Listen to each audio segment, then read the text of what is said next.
ഇതാണ് നമ്മുടെ പൊന്നാങ്കണ്ണി ചീര. ഈ ഇടയ്ക്ക് യൂട്യൂബിൽ താരമായ നമ്മുടെ കാഴ്ചശക്തി കൂട്ടും എന്ന് പറഞ്ഞിട്ട് യൂട്യൂബ് വീഡിയോസിൽ പറയുന്നത് 41 ദിവസം തോരൻ വെച്ച് കഴിച്ചാല് കാഴ്ചശക്തി പോയ കാഴ്ച സൂര്യനെ നേരിട്ട് നോക്കാമെന്നാണ് പറയുന്നത്. എന്തൊക്കെയായാലും വൈറ്റമിൻ എ ഒക്കെ കണ്ടന്റ് കൂടുതലുള്ളത് കൊണ്ട് കണ്ണിന്റെ ആരോഗ്യത്തിന് വളരെ നല്ലതാണ്. അപ്പൊ ഞാനിത് കഴിച്ചു കഴിഞ്ഞാൽ ഇതിപ്പോ 16,000 രൂപ കൊടുത്ത് മേടിച്ച കണ്ണാടി അത് ഉപേക്ഷിക്കേണ്ടി വരുമോ? തീർച്ചയായിട്ടും ചിലപ്പോ ഉപേക്ഷിക്കേണ്ടി വരുമായിരിക്കും. അതുകൊണ്ട് സാറ് എന്റെ 16,000 രൂപ വെള്ളത്തിൽ പോവോ?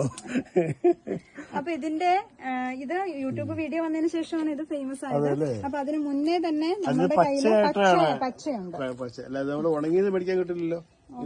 കിട്ടില്ല എന്ന് തോന്നുന്നു. ഇതാണ് അതിന്റെ പച്ച വെറൈറ്റി ആണ് കേട്ടോ. ഇത് കണ്ടോ, ഇത് റെഡ് ആണ് അതിന്റെ തണ്ട് വരുന്നത്. പൊന്നാങ്കണ്ണി എന്ന് പറഞ്ഞു. അതിന്റെ തന്നെ പച്ച പൊന്നാങ്കണ്ണി ചീരയാണ് ഈ ഇരിക്കുന്നത്. ഇത് നമ്മുടെ കുറ്റിപ്പാണലാണ്. നമുക്കറിയായിരിക്കും നാട്ടുപുറങ്ങളിലൊക്കെ പണ്ട് മുതലുള്ള കുറ്റിപ്പാണൽ. പാണൽ തന്നെ നറുംപാണൽ, അങ്ങനെ പല വെറൈറ്റികളുണ്ട്. അടി മേടിച്ചിട്ടുണ്ട്. അപ്പൊ ഇതിന്റെ എല്ലയും പട്ടയൊക്കെയാണ് നമ്മുടെ വിഷം അല്ലെങ്കിൽ തലവേദന വ്രണങ്ങൾ. നമ്മുടെ പണ്ടൊക്കെ ചതവൊക്കെ വന്നിട്ടുണ്ടെങ്കിൽ അരച്ചിടുന്നത് കുറ്റിപ്പാണലിന്റെ ഇലയാണ്. അത് കണ്ടെത്തി കാള കൂട്ടുമ്പോ പാണലിന്റെ വടി കൊണ്ടാണ് അടിക്കുന്നത്. പാണല് 2-3 തരത്തിലാണ്. നമ്മളന്ന് അരച്ചിട്ടിരുന്നു. ഇതാണ് ബിറ്റാഡിൻ പ്ലാന്റ് എന്നാണ് പറയുന്നത്.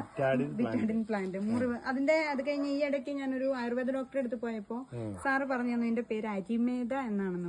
അരിമേദ. അപ്പൊ നമുക്ക് ഇങ്ങനെ ഓരോ ഇൻഫർമേഷൻ ഓരോ സ്ഥലത്തു നിന്നാണ് കിട്ടുന്നത്. അപ്പൊ ഇതിന്റെ പ്രത്യേകത എന്താന്ന് വെച്ചാൽ ഇത് മുറിവില് ഉപയോഗിക്കാം. ആയുർവേദത്തിൽ ഇത് കുറെ ഔഷധങ്ങളിലൊക്കെ ഉപയോഗിക്കുന്നുണ്ട്. ഇതിങ്ങനെ ഒടിച്ചു കഴിയുമ്പോ ഒരു നാര് വരുന്നതാണ്. അത് ഈ നമ്മുടെ സ്വാഭാവികമായിട്ടുള്ള മുറിവില് നമുക്കിങ്ങനെ അതൊരു പ്ലാസ്റ്റർ പോലെ ഇങ്ങനെ കണ്ടോ ഓരോന്ന് ഇങ്ങനെ കെട്ടി വെക്കാമെന്നുള്ളതാണ്. ടേപ്പ് വെക്കുന്ന പോലെ മുറിവ് പെട്ടെന്ന് ഇതായി കൂടി വരും എന്നുള്ളത് ഞാൻ ട്രൈ ചെയ്തിട്ടുണ്ട്. എനിക്ക് എഫക്റ്റീവ് ആയിരുന്നു. അതെ. ചെറിയ മുറിവൊക്കെ നമ്മൾ അടുക്കളയിലൊക്കെ എന്തെങ്കിലുമൊക്കെ കറിയൊക്കെ ഇതായിട്ട് പെട്ടെന്ന് വന്ന് ഇതങ്ങ് ചുറ്റി വെച്ചാല് ബ്ലഡ് വരുന്നത് നിന്നോളും.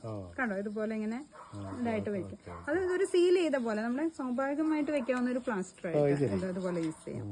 ഇതൊക്കെ ആൾക്കാർ കൊടുക്കുന്നുണ്ട്. ഇതാണ് നമ്മുടെ കർപ്പൂരം. സാധാരണ വീടുകളിൽ കാണാൻ സാധ്യതയില്ലാത്ത ഒരു ഐറ്റം ആണ്. ഇതിന്റെ ഒരു ഉണങ്ങിയ ഇല എടുത്ത് സാറൊന്ന് മണത്ത് നോക്കിയാല്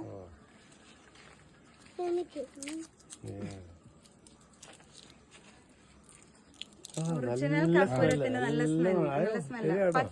പച്ചയേക്കാൾ കൂടുതൽ ഇച്ചിരി ഉണങ്ങിയത് എടുക്കുമ്പോഴാണ്. ഇതിന്റെ തണ്ടിൽ നിന്നുള്ള കറ എടുത്തിട്ട് ഡിസ്റ്റിലേഷൻ ചെയ്തിട്ടാണ് നമ്മുടെ ഒറിജിനൽ കർപ്പൂരം യൂസ് ചെയ്യുന്നത്. നമുക്കിപ്പോ കിട്ടുന്നതെല്ലാം സിന്തറ്റിക് ആണ്. അത് ഒറിജിനൽ ഇത് ഡിസ്റ്റിലേഷൻ ചെയ്തിട്ടാണ് എടുക്കുന്നത്. കർപ്പൂരം ഏത് അസുഖത്തിന്റെ അത് ഉപയോഗിക്കുന്നത്? കർപ്പൂരം ഒരു സുഗന്ധം മെഡിസിനും യൂസ് ചെയ്യുന്നുണ്ട്. പിന്നെ എണ്ണ കാച്ചുന്നതില് കർപ്പൂരം ഇടാറുണ്ട്. കർപ്പൂരം കൂടി ഇട്ടിട്ടാണ് നമ്മുടെ വേപ്പിലയുടെ കൂടെ കർപ്പൂരം ഒക്കെ ഇടാറുണ്ട്. ഇത് വേറൊരു സംഭവമാണല്ലോ. അത് അപ്പുറം ഉണ്ടായിരുന്നു. ഞാനത് പിന്നെ നമ്മുടെ ഇലാങ് എന്ന് പറഞ്ഞിട്ട് നല്ല മണമുള്ള ഒരു ചെമ്പകം പോലത്തെ ഒരു പൂവ് വരുന്നുണ്ടല്ലോ. അത് വിരിഞ്ഞാൽ മതി, നമുക്ക് വീടിന്റെ അകത്ത് അറിയാൻ പറ്റും. അവിടെ ഞങ്ങളുടെ റൂമിന്റെ ആ സൈഡിലാണ്. അപ്പൊ ആ ജനല് തുറന്നാൽ മതി, അകത്തേക്ക് നല്ല നിങ്ങളുടെ ആരോഗ്യത്തിന് ആരോഗ്യത്തിന്റെ സന്തോഷത്തിന്